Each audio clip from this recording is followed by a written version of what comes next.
phones. Calling from a 647 area code. Who's this? Where are you calling from? Hey, Sam. This is Cameron calling from Toronto. How are you? Good. Hi, Cameron. Thanks for Jordan Peterson. Yeah, I know. Actually, And Gavin McGinnis. We're going to maybe get to that in a little bit, because the reason I'm calling, Sam, it's a new year now, and I think it's important to be reminded of the humor and humanity kind of in the world today. And when I'm feeling a little bit down, I go to a special place online. And would you like to know what that is? Sure. Okay, well, it's www.reddit.com/r/Dave Rubin. Now, hear me out. The reason why is because this is the official Dave Rubin subreddit, right? But it has become dedicated entirely to dunking on him. There is not a post. There is not, and maybe the youth contingent over there has seen this before, but there hasn't been a post in months and months which is not filled in the comments with, why won't you debate Sam Seder? You're a grifter. It's to the point now where people are making posts, having discovered that the page exists, and are just thrilled about the fact that there's a subreddit, the official subreddit, is just dedicated to dunking on him. And, I used to feel a little bit bad about this, but then I remember that this is a guy who had Stefan Molyneux on the program. Right. He gave him an hour to talk about race and IQ a year ago. And to this day, despite him having gone to Poland, I'm sorry, we were at the page, and I'm very proud. It's a really pre-riot title, which is why I like it, but our new Michael Brooks show video, Dummy Dave Rubin and the Dodgy Imam, is up there. Nice. This looks like a really good... The two of you and David Pac-Man are basically the heroes of that page at this point. And, like the guy is such a grifter that it warms the cockles of my heart that, there's an entire community. And he knows about it, too. Like, on one of his shows, somebody asked him why his subreddit, hates him. And the look of depression on his face was almost too much.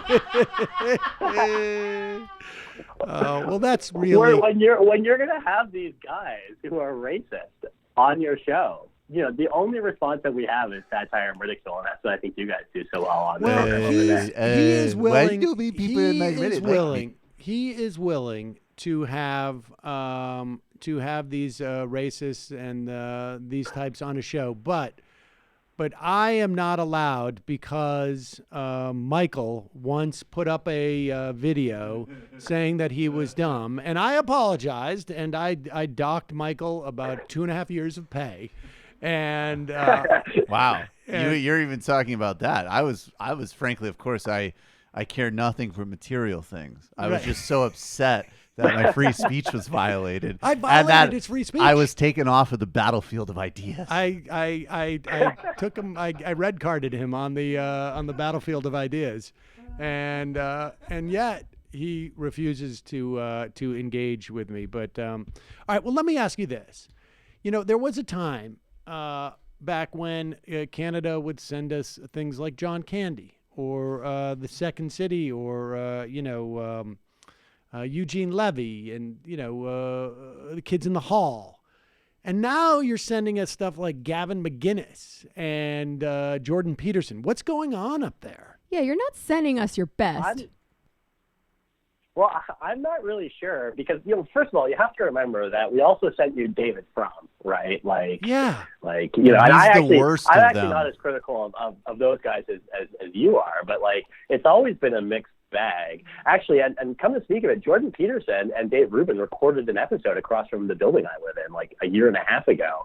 So it's not something in the water. We're not all crazy, but I don't know what it is. I think it's just we have, in some senses, the same sort of part of it is the fact that it's like a kind of a provincial country, right? Even if you grow up in Toronto or something, you are attracted to moving to the U.S., right? Because that's where the action is. We're covered in your media. And part of the nature is that if you're a grifter in this country, it's a little bit more of a British sort of conservative style of culture. So if you want to just go steal a bunch of money from people and talk out of your ass on TV, you've got to go to the States. That's just the way it is. You're not going to get on the CBC with that nonsense. You're not going to hit the big time unless you get to the States. Appreciate that. Thank you. Thanks very much. People in Canada are too send cold fronts too down here. Just eat steak strips. And,